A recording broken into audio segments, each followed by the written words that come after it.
Once the COVID-19 outbreak hit U.S. soil, it quickly became evident that Americans would need some amount of financial relief to cope with widespread unemployment and income loss. The solution came in the form of the CARES Act, which called for a one-time, $1,200 stimulus payment that millions of Americans have received over the past 2 months.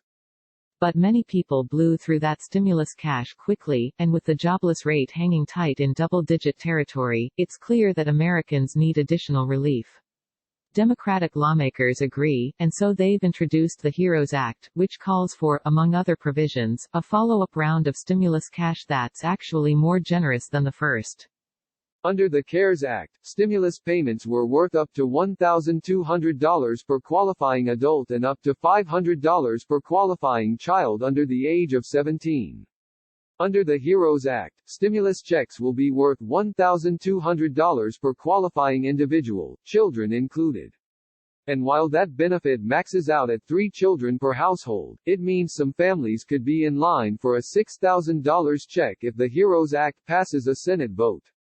Unfortunately, though, the latter is unlikely to happen. Republican lawmakers have been vocal in their opposition to the HEROES Act, and Senate Majority Leader Mitch McConnell has already come out and said that it's unlikely to pass in its current form.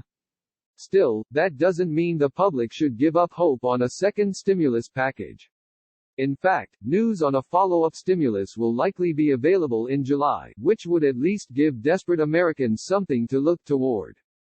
Critics of the HEROES Act have pointed to the fact that it's too expensive, and that with states easing restrictions and businesses opening back up, that level of aid isn't necessary. Still, that doesn't mean lawmakers won't come together on some type of relief package, albeit a less generous one, especially as the nation continues to grapple with a recession. Furthermore, last week, McConnell himself came out and said that if a follow-up relief package is passed, that decision will be made in July.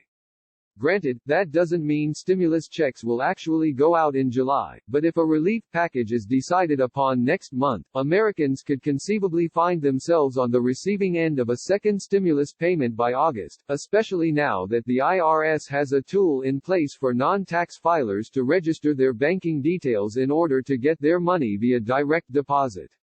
Of course, the amount of that second stimulus check is up for debate, and Americans shouldn't assume they'll receive $1,200 apiece, or more, like they did the first time around.